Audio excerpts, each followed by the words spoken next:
trahison sans le savoir o ba ko salona mais na minute on azo biso FARDC abomi ba yuma on appelle ebele wana ba media na bango ya ba mindele olie ba lobela ba perte o Kagame asali na ba généraux na ba colonel na ye wana mo ba lobela ngo ezate ezala ba media na bango ya ba mindele France 24 TV5 bango nyonso tout baza complice moyen ba loba ke FARDC abomi autant de généraux rwandais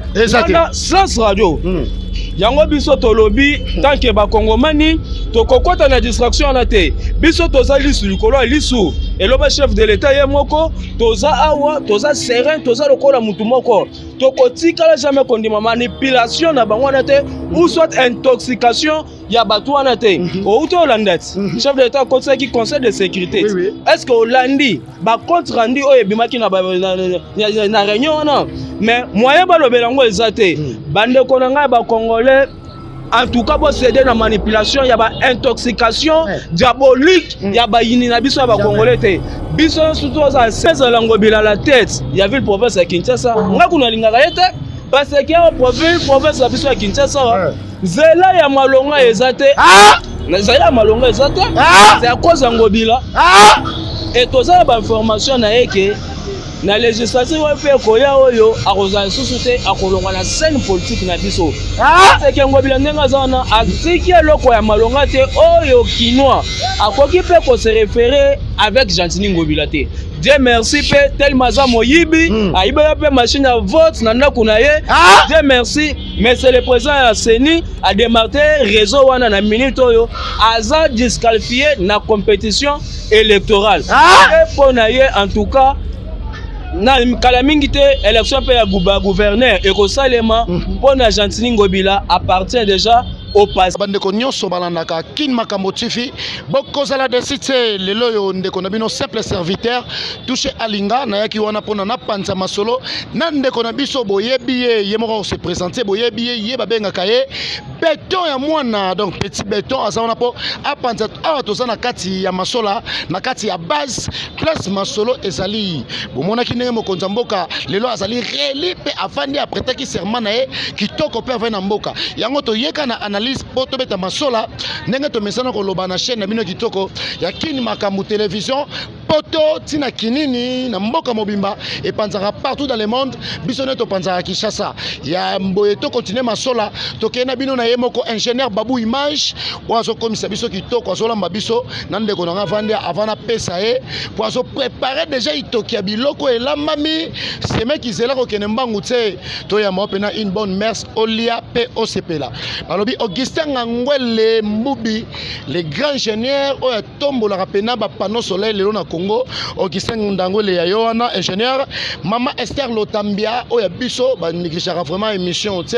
ba soutenir en direct na Paris, na Londres partout, famille Mabota, bobenga bana bavanda wana vraiment ba sangana, ba sala sanga lelo mokili elingi ezika. Comme quand changer chaîne TVT ke ba ordinateur et kokufa et kosika ana kin makambo TV, bo s'abonner na chaîne Nabino ya kitoko bokomona masola ndenge sokende. Bonjour papa nangai. Bonjour ndeko journaliste. Ouais, on s'est présenté baye bayo osalina ni monde na tse mokili mokili. OK, ngai naza petit béton de l'IDPS, naza pe membre ya IDPS, naza pe communicateur. Il y a IDPS, je suis aussi un parlementaire debout, il y a IDPS. Ok, merci avec beaucoup de respect. Je vous dois, mon frère, au sein de ma qualité belé à IDPS. Awa toye ki kolobani toye ko sala analyse ya masolone pa onyo soso de kanamboka. Peto tuna moko na biso o azali parlementaire ya munene, aza mama vraiment omonike, aza analyste politique moko ya munene. Si to kotele na base awa po to memela bino vérité ya moto ya wana vraiment to bosani te na encouragement lisusu na Zelda Makaba, mwana le Makaba o ya lukaka mbongo asala musala na ye kitoko. Mama na biso honorable merveille. Pesio wana mona fati béton merveille na nunzao vraiment yango wana et puis to bosani lisusu te mama pasteur Adolo Nyanga na Londres pesa papa pasteur Mbote pe bisaba na tongo ba kene kilti matinal po kini makambu eyeba komisa nzambe po mokili elingi epasuka papa na ngai to pusani wana petit béton to so continuer na yo to sala analyse ya mboka to mona ki makambu ndenge ezoleka to tali bandeko na biso na este quel réseau silate pas ce pesa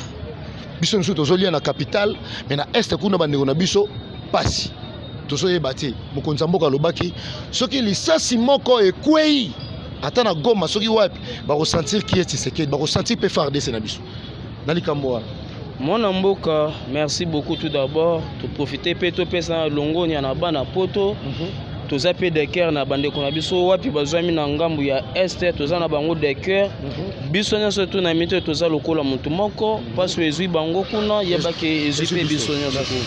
Na minute toza différent na bango te o ezui bango na minute biso banso tune to vandewa. Nde toko solo na pe na minute yeba yete eko sala biso nyonso to passe na motema ezali. Mwana mboka esengelo yebete chef de l'état alobaki yete soki bameki ko bon même congomani moko na niveau ya S ya RDC yepe ko s'emprendre na ba yini na ba congolais kuna na ngambu ya Rwanda wapi ennemi na biso juré na biso monsieur Paul Kagame oyo même communauté internationale même ba impérialiste ba vérité oyo eza na kati ya kolekana kuna mais po ba condamner bato wana tellement ba miyebi ke baliaka pesi maeloko wana moye ba condamner biloko wana ezati mais chef de l'état lobaki ete soki biloko wana ekome na mboka na biso akotika ngo bongo te akosa charger na bato wana chef de l'état lobaki ete c'est là maintenant il y a le problème o bato bayebi ko distinguer maloba ya chef de l'état te chef de l'état lobaki ete omoni soki bameki kosa eloko wana akosangisa tous les chambres réunies en congrès très cher compatriotes na mito tozoloba ebele bakoloba mais bayebake mboka ekambamaka avec mibeko eza wana o esengeli tout d'abord mokonzi mboka ye moko asa nini asalela ngo parce que soki asalela ngo te kaka bato bakoloba ke adéclaré guerre mbala moko wana ka bango wana nde bakofunda eke non o Tshisekedi asali haute trahison non tongi babiloko wana te bato bazobosana ete na minute oyo Assemblée nationale nanu evandi te sena pe ndenge moko nanu evandi te akorenir nini parce que même ba député o wapi bazwami na niveau ya hémicycle l'Assemblée nationale bazana no provisoirement vous comprenez et seigneur tout d'abord nanu ba confirmer bango et bureau définitif ya Assemblée nationale evana sena evandi kotoyo gouvernement pe evandi wana en ce moment là le chef de l'état a convoqué bango a ebisi bango ke non vi mboka na biso eza menacé ngape na kotika ngo bongo te bo pesa ngampifo ngape na sanene na attaquer bango wana c'est ça tant que gouvernement na evandi te tant que Assemblée nationale na evandi te ni sénat na minute au chef de l'état moya sala autrement ezate sauf que na minute oyo bande ko na biso Goma ministre de la Défense nationale, M. Jean-Pierre Mbemba, Azawana, bâti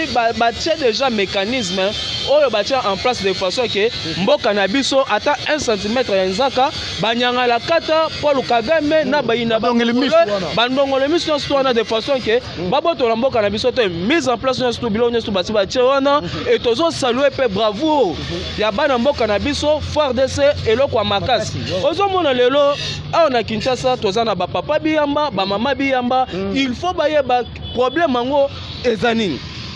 Ozolanda boy bazo bosana ke FARDC alandaki ba yuma wana banyanga la katu wana kimisi bango mbango babeti bango babomi pe bango le problème est que lelo complot ozana ngo na RDC wa eza complot moko euti na niveau mo ya likolo ndeko nanga na koyebiso ke FARDC abomi ba militaire, ba général, merci petit. Mais le problème est ça, journaliste yango le problème est ça que motema mabe, même ba congolais na biso bandeko na biso ba continue la distraction o ya banyanga la kata ya batu mabe, ba kokote pe na ba distraction na bango, c'est comme si ba komi pe conseil la bato na ba marketing conseil bango pe auto benga communication oui et na minute c'est la haute trahison sans le savoir o ba ko salona mais na minute on a zo biso FARDC abomi ba yuma on a pe ebele wana ba media na bango ya ba mindele olie ba lobela ba perte o Kagame asali na ba généraux na ba colonel na ye wana moye ba lobela ngo ezate ezala ba media na bango ya ba mindele France 24 TV5 bango nyonso tout baza complice moyen ba lobaka fort de ça abomi autant de généraux rwandais sans radio yango biso tolobi tant que ba Congomani to kokota na distraction na te biso toza lisu likolo lisu eloba chef de l'état ye moko toza awa toza serein toza lokola mutu moko tokotikala jamais kondima manipulation na bango na te ou soit intoxication ya batu wana te outo olandati chef de l'état conseil qui conseil de sécurité est-ce que olandi ba compte rendu oyo ebimaki na réunion wana mais moyen balobela ngo ezate bande konanga ba congolais en tout cas bo céder na manipulation ya ba intoxication diabolique ya ba yini na biso ya ba congolais te biso surtout za serein to za lokola mutu moko to soutenir mapinga na biso to za la mutu moko to céder na manipulation ya ba mindele te to simbana toujours kaka na minute ya ona sepeli na bayonyo surtout ba lamuki na réseaux sociaux minute ya koloba ete bendele na mboka na biso esa nini ekoya te mboko eza mboka oyo Kimbangu atikela biso eza mboka kondo ete Sekedu wa Mulumba atikela biso eza mboka oyo Simon Kimbangu atikela biso bakimpa vita lelo toza na Fati Beton toza ki pe na Lumumba batikela mboka na biso to kondima te baya kobotela biso ata linzaka ya Congo en tout cas équité mata bakokoka te. Bon, merci bien s'abonner toujours na Kini Makambo TV Makambo eyindi awa bomon to kuta na analyste politique oyo aza membre apesi masolo ndenge sokende to boy koyoka ba radio totoir ba radio mpangala koyoka masolo o landeli bieto analyser te oye ko loba na télévision yoka musala ndenge nini esokende biso to zawana pona totuna to eba soko vérité za wapi ba o ba soko to ba dongolo misu bozokende pa ba nguna pona koteka mboka boy to boy donc ba dongolo meso oyo oyoki likambo bien te olingo memango soki ndeni tala a tozo panza lelo likambo ndenge ezali moko a tinades mais tozo kende bien to comme na Z na biso déjà mais tozo continuer na yo petit béton partout bazokanga petit béton ozolo ba kitoko bazo sepela mais est guerre na biso est et aussi la camp mwana mboka esengelo yeba ete makambo oyo guerre oyo batie biso na mboka na biso injustement il faut boyeba ke et bandaki ndengene c'est là où il y a maintenant les problèmes parce que aujourd'hui na mona bato ebele bako fongola ba minoko na bango ya mabe wana oti Sekedi alobaki boye mais akoko sala te il faut baye bana tout d'abord les problèmes ya Congo et bandela wapi si omoni lelo ba nyangala kata ba nemi na biso bako ya na mabele na biso po botola mboka na biso très cher compatriotes et sengeli boye bake makita oyo eza ya haut niveau eza le moment oyo ezo senga ke non to sangana toujours ekita emata avec l'excellence président de la République Félix Antoine Tshisekedi Tshilombo guerre ekosila amen parce que schéma o mokonza mboka amemeli les impérialistes wana Union européenne communauté internationale bako sosola yete mais tozali na binoat Kabila na vandi na ngwende abako benga Rais Che Guevara bazui ba komonyo surtout ba pesiye bazui ba komonyo surtout ko ça y est na ba melibangi ba jamba bazui ba komonyo surtout na basani pesa Joseph Kabila bon mais mutu atrayo mboka na biso esanen c'est Joseph Kabila et fait ya kozwa ba étranger au komisi bango à la tête ya na biso pour cela pour mon armée na biso eza infiltré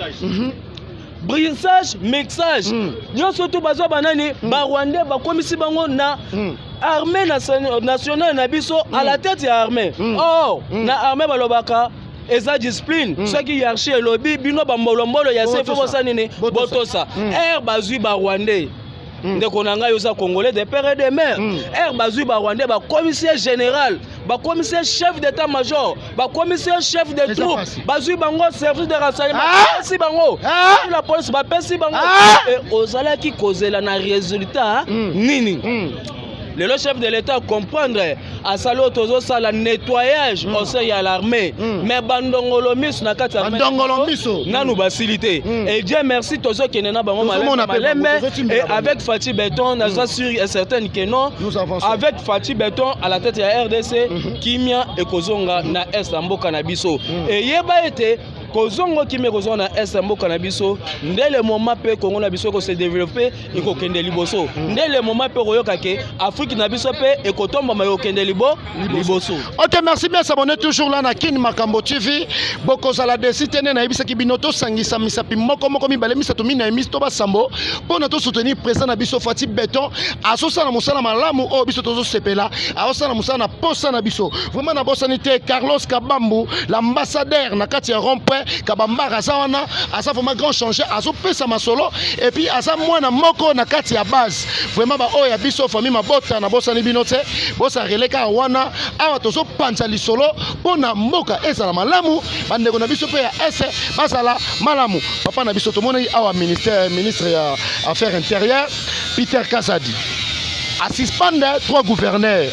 a suspendre bango pas mikolo l'équipe mona mboka ba Peter Kazadi ministre intérieur azongisi bango bon pona yo na yebi tetango sana Petit Béton osolo bela pona mboka Petit Béton tomoni pe sous Chatilingo Bila azongi na place o cheko kwa yaki Chatilingo Bila azongi to ebite pona yo eza ndengeni panza lisolo ndeko le journaliste eza ba congolais nyonso tu esengeli bayeba ke mboka ekambamaka na maloba te mboka ezokambama na mibeko oyo esengeli congolais nyonso tu il faut sanini a respecter yango ndeko na ngai esengeli oyeba ke Gentili Ngobila babenganaki ete me azwaki nde suspension na ye eyebanaki ça veut dire eza mibeko balobaki te ke no yo olongo te c'est ça suspension na ye esili mwana mboka ministre de l'intérieur wapi na kopesa mbote na koleka Peter Kazadi a jugé bon ke no bazongisa ye yanga nini eza mibeko oyo esengeli biso nyonso tu Petit Béton iyo ye mutu wana mutu alobaki ke no Ngobila longwa te siko balongolaki wana yo mutu okende oyebisa ke no longola Ngobila alors ye mutu azongisi wana ayebi le pourquoi ni fati okutuma kolobela te mboka ekambama avec mibeko ndeko na ngai totika babiloko ya basentiment te même ezala Ngobila la tête ya ville province ya Kinshasa nga kuna lingaka ye te parce que ya province ya biso ya Kinshasa nzela ya malonga eza te nzela ya malonga eza te c'est à cause ya Ngobila et tozala ba information na ye ke na législative oyo pe koya oyo akozala susu te akolongwa na scène politique na biso seke Ngobila ndenge aza wana atiki eloko ya malonga te oyo kinwa akoki pe ko se référer avec Gentili Ngobila te. Dieu merci pe tellement aza moyibi ayiba pe machine à vote na ndako na ye Dieu merci mais c'est le président ya Seni a démarré réseau wana na minute oyo aza disqualifié na compétition électorale et pour na ye en tout cas na kala mingi te élection pe ya gouverneur ekosalema pona Gentili Ngobila appartient déjà au passé. Bon, toti kele kaka mwa minute oyo asalo ya koko salo na mais les jours à venir Gentili Ngobila akozala susu à la tête de la ville province na biso ya Kinshasa te. Alakisi ba limite na yet. Salité comme partout. Kenda na bokasa te avant bi manasendo. La Solomonienne na centre ville. Gentili Ngobila le modèle te ndeko na ngai. Salité partout. Nyonso tu wana toyebi ke za mais gestion na ye Ngobila za incompétent non toi au titre to comment on était à la tête de la ville province na biso ya Kinshasa. Dieu merci kala mingi te azolongwa et akotika bongo te et d'ailleurs nga Petit Béton de l'IDPS na za na kati ya kosala plainte na ngai faut tofunda ye parce que bayaki kokosa bandeko na ngai ya zando kuna ba mama na biso ke non Ngobila zo sala zando bopesa ba 20000 bopesa ba position zando tsiko to so comprendre position ya zando problème ezate ndeko na ngai soto ke na sika awa na zando misale zo développer kitoko et kala mingi te ba mama na biso ba ozongela ba mesa na bango na zando na biso ke non et kozala premier marché na Afrique mobimba zando wana et kozala le modèle même pour le monde entier. Mais Gentili Ngobila en tout cas bobo sanae à la tête il y a ville province ya biso ya Kinshasa. C'est pour ça na tio lobake na za na plainte na sala Ngobila na batu na ba escroquer ba mama na biso. Ba bilenge na biso ba jeune na biso ba escroquer bango musolo ebele ba 20000 ba 30000 oh non avant vous mettre ça pesa boye. biloko nyonso twana tobosani te kala mingi te tozosala plainte na bito mpona kokende kofunda mais c'est Gentili Ngobila parce que tomoni aza escroc aza moyibi et nous avons des preuves concernant babiloko na nyonso tu oyo azali kotinda bato wana et tosengi bakongomani nyonso tu peuple kino nyonso tu bozala kimia Gentili Ngobila akosamba na biso il faut azongisela pe bamama na biso wana musolo na bango. Merci bien, s'abonner toujours na Kin Makambo TV. Nena ebisaki bino to sa awa. Et so yinda na ndenga rosakana te. To panti déjà idéologie boyo kin de konabiso petit béton ndenga pesi ba caricature, apesi ba nzela, apesi ba message, apesi ba sujet, apanti ba idéologie, apesi ba phrase nyonso bo comprendre. Donc to sa anaye, to tuna moi quelques trois masolo et puis to ba ko na biso. Bon petit béton na ebité ndenga ba élection le kaki. Vous êtes d'accord nango ndenga le kaki puis to moni mo konza bimaka c'est la réeli. Selon yo, et les gars qui ont une tricherie, ou bien les gars qui sont normal, ou bien oh bah élection les cana oh ya tour ni no moni qui c'est pelisibat. En tout cas, c'est tout la première fois élection seulement na RDC. Muto a organisé les biso élection na malonga na mboka na biso avec le gouvernement naie comme on a c'est Félix Antoine Tshisekedi Tshilombo. Comme on a c'est Félix Antoine Tshisekedi Tshilombo bakisale Fati Béton. Élection seulement na mboka oyo. Bah élection est salement mais c'est tout la première fois et mutu oyo azo kambase na aza expert et mutu mokote aleki en tant que na matière na ye o etali matière électorale mais c'est Denis Kadima mutu mokote aleki ndeko na ngai élection elekani kitoko makasi tozalaki na opposition te na kati ya mboka na biso chef de l'état azaki pe na concurrent na ye sur le terrain te tozali komona tozali kotala bilili biso banso esika nyonso tu chef de l'état azali kokita omona kaka mobondo ye wana Fati Béton ou rien ezala Congo central ezala na Djougou ezala na est kuna mobimba Fati Béton ou rien parce que lelo zo ka mboka na biso za menacé te mais bato infiltrer biso baza banani c'est ba Moïse Katumbi ba étranger o ba comprendre biso na mboka na biso alors ba kongomani ba comprendre que non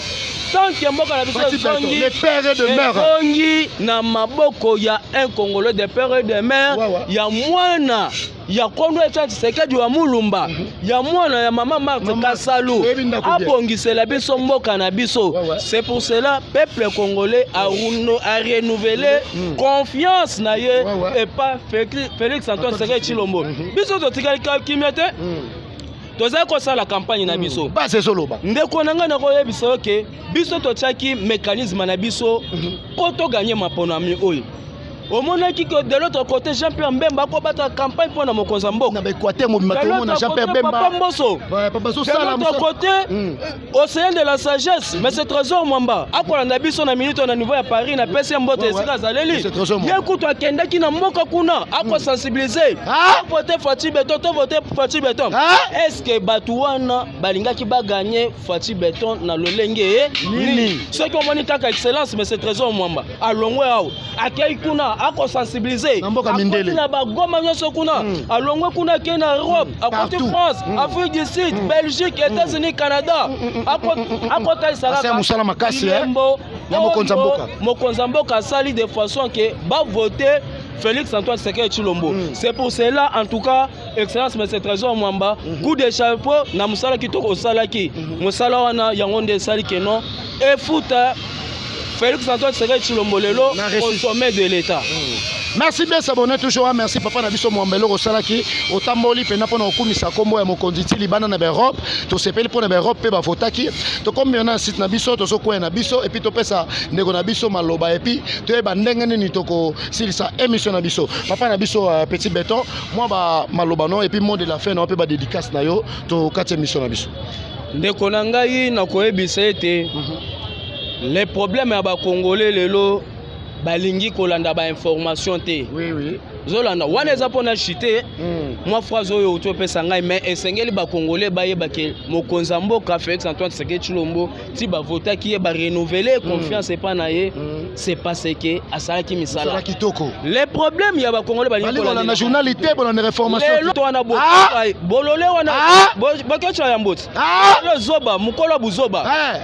ceux qui ba moni kaka ye na buzoba na ye mutakale Congolais aye mais c'est méga na téléphone na yo Lanela yeba pe. Lanela misala au chef de l'état akuti kocha oui akosala na mboka na biso surtout toza na programme o tozo benga PEDEL 145 territoire api PEDEL 145 territoire musalo nezo salema partout na tous les 145 territoires na mboka na biso lelo tozaki na banzela te na Congo na kuli tozali na banzela te 145 misala ekoti kuna bâtiment public ya l'état ekoti kuna c'est du jamais vu banzela ezalaki on est kosala biloko yaka elekaka bien oui c'est ça développer c'est ça aussi mais ça bongo banzela ezala na mbanda ndeko nanga to solola oui ezali bato mosusu en tout cas nayebaka te balobaka toujours ka social nayebi te mpo na social mpo na ayebi ne social yango bayebi te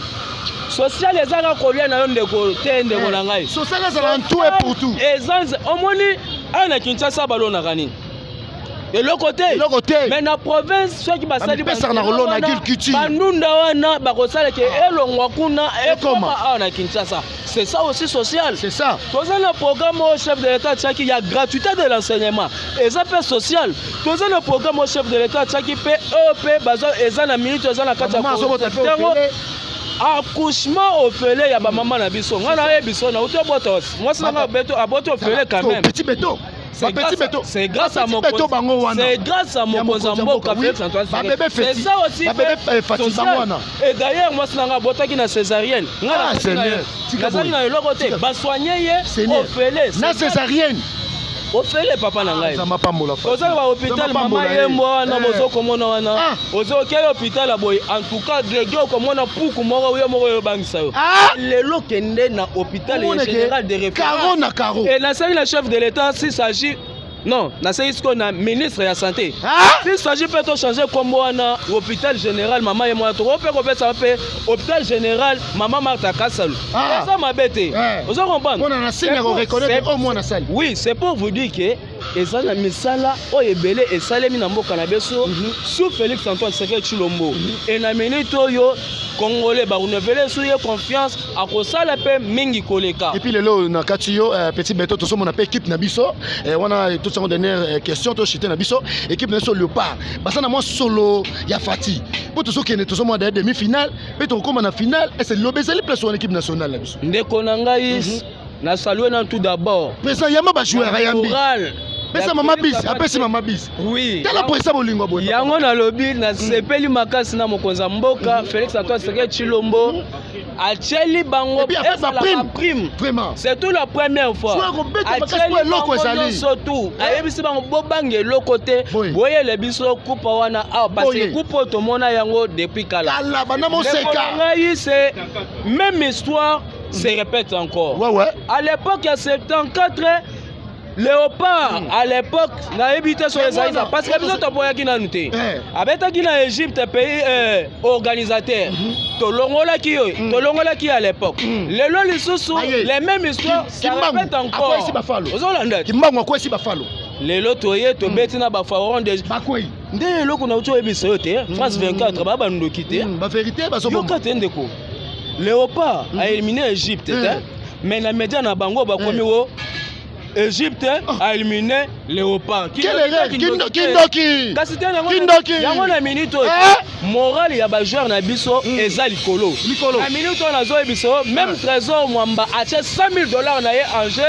alobi pe oya kotie la biso bi na Léopard akopesa ye. Merci bien Trésor Mwamba coup de chapeau Musalo Sali kena liboso papa. Otomboli président okotima ma équipe Trésor Mwamba nzama mona yo. Yango nde ba jeune na boye. To benga d'ailleurs aza professeur na Unikin. Merci vraiment. Biso bana aide pe so benga kaye au Sénat de la Chazesse dans cette Trésor Mwamba. Donc c'est tout à fait diplomate. Oui, ba jeune bonde tozo linga bazala pembeni ya mokonzi ya mboka. Mais oui. Ozo comprendre. Ozo sala mokonzi sepelaka. Lelo pe toko beta pe demi-finale na biso contre Côte d'Ivoire. Toza sûr et certain que toko gagner bango et puis toko ende plus loin et puis coupe wana Toriya na Congo ezokita pona kopangisa binzoli ya bandeko na biso oyo bakolela na niveau ya este ya RDC. Ouais, merci bien, un coup de chapeau na bino nyonso et puis to simi motema bande ko na biso nyonso ya est to zona bino sika moko maboko boy mi masasi to zo mona pasi motema o simi boy ezaka lokola loin des yeux mais près de cœur to zona bino pembe na motema po bande ko na biso basakuna na bosanité ba yana biso musu basakuna ya nene na goma basakuna to zo tonga banda ku meto ko guerre bande ko babenga to basime panze masasi na bosanité esala nga pasi bande ko na moso kimia de ko na moko azakuna na est kuna kombo na ye Eric Lunde Dani Njibu Monsieur David Favre basana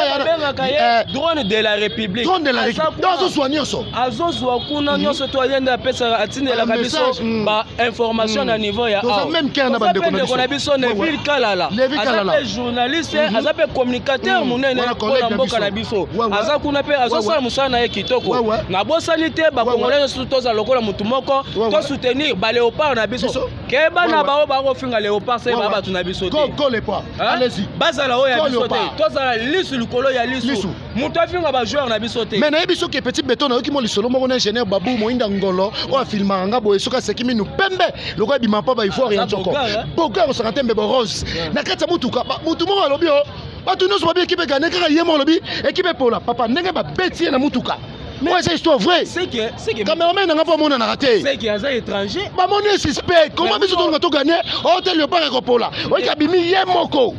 Ba beti ye ngape moyena za tena ba caméra to simbi. Bilonga batu. Na émission de konanga. Yango na émission. Mutu mo côté liété. Yango na émission. Oyo akoloba mabe pona boka na biso azakongolete un vrai compatriote il faut aloba toujours malamu pona mboka na ye parce que bomengo na ye ki bonheur na ye ezo dépendre toujours na mboka na biso o toza na yango oyo mokoza lelo to coupe oyo na niveau boy na fati boy mais le kumute ya ko sakana te elesi fati musana bandaki malamu ta sukisi malamu benga so kendele malamu esala sepeli ndeko na ngai to soutenir toujours ba léopard na biso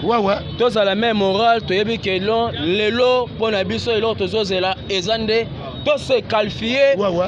victoire na biso ezala bien assuré na sepeli pe ndenge excellence raison mambache paquet na ye chef de l'état pe atie paquet bato ebele pe batie ya bango ke ba ramener biso qualification na poto beta finale wana pourquoi pas et ya awa Babylone nous tout basi bachango mise en œuvre de façon que coupe on appelle ezongela biso a na mboka na biso na bosanité mokonzi na ngai le président Obama mwana nkoya zankoye esikanya sako landa biso en tout cas Nzambe apambola ye esikanya soto azale sans oublier pe le président Mandela toujours bato bako simba secrétaire général Augustin Kabuya mwana buta du chef ya Fati Beton musala kitoko mokonzi bo continuer toujours ka kosala bongo merci beaucoup. Merci bien. Tout ça, on s'abonne toujours à Kin Makambo TV, Borosala Décité, honorable Trésor Mwamba, Maramozo Salavoma, on a badon Oche, et puis on a prime au Botina, président de la République, Fatih Beton, papa, Nabison, Benga, papa Lupango, on a Léopard, félicitations. Merci aussi à Petit Beton, à Pandi Masol, à Binomo Moni, faut m'apporter ça là-bas, et grand na Masol, à Nega Tokenaka, ingénieur Babou Image, au Ebi qui est déjà tochité, à mon Alitabi, c'est un mouquet, tu revois sa Petit Beton, à Souka, Nega et Salara, ingénieur Augustin Ngangwe, le body, papa Nabiso et wana mama Esther Lotambia na Paris bosala wana famille mabota to bosanité kumu olingo so malupangu consensé toujours concession ya chief mambana to benga DAJ azawana mamweni bebo koswa numéro okoma papa lopango to bosanité Mireille Bokombe la victorieuse mwana mwasi aza de kotolo ya nzoto o abik sarabiso soki to beli bosabonner toujours na Kin Makambo TV bokosala desite les boss afido ilito ya oya ngwana vena ngai vraiment to yaki Petit Beton a pesi biso elengi ya sukali ya émission tineza melango na lipa o pesi mbwa sui mbwa boya trop IDPS 24 jours to ça ba longi Fatih Beton pesa mama Denise bis a pesi bis pe yamba ba jouer ayambi ba jouer botika koyoka ba radio totoa bolanda information bolanda rapé ndenge makambu ezokende balobi mama yango Mobutu yawe yango wana mama na bango vraiment présidente impère totomboli jemima ba sele botuli to bosanité mama Hélène Botuli na mama na biso Blandine Senga Botuli papa na biso to koy na biso mais liloba moko ka epesa pe mission na biso je ba congolais bazala ndenge nini et puis to kende ndenge nini Nandenge tozokende. Te na minute oyo. Position. Naza rappel sportif, naza pe moto ya comité de recherche na match na biso. Et pas ba ke makamnya. Calme. Ekita yemata ba ivoirien ba kolala ba ke léopard akolia bango mingete. Et ça problème c'est écoute tes problèmes mais ça tombe na kimpavita to beta na kono tse de mulumba to beta na prime na biso na balle pe bon ça na petit beto ça peut être grand goal la goal alors pacha beta masamba bango alo na stade ata ya maka na limité tala mona mboka ye wana aya mabale na limité kasi ndebilo na école masamba na basakana na ebiso yo so yo ka pe histoire ya Kabila zaka na 18 na yoka te papa na yoka Fatima limité kozala na esengo tozi mwana mboka otobe pa na bango soki asali mabe boye tofunde po maman Marthe wow s'abonner toujours là maman mwana na yo asali boye yango to sengi ba combattant so ya IDPS so sa émission na bino bo s'abonner malamo bolanda biso bo partager pe lien oyo en désordre nde to sololaka en tout cas merci na bino de tous dans ces peli mingi makasi merci à moi aussi merci ba na biso so ba na mikilo balanda biso coup de chapeau na bango merci je pense que Mikolo Kozonga sous-ciment to solo lisusu concernant ba actualité d'ailleurs merci à boss abonné toujours là na Kin Makambo TV c'est l'ambiance bo comprendre tout ça ana kabamba to pesi masolo na petit béton de katolobaki titi mafuta D3 o uti pena musika pa mon konzi photo pesa yango kadika di na London ya yango na boss na biso to bosanité celle da makaba mwana le makaba ari kumeso mwana kumeso et puis rita mingi to komisa nzambe chiko faire na Paris et puis to bosanité bichi bichiri babi image babu image to kati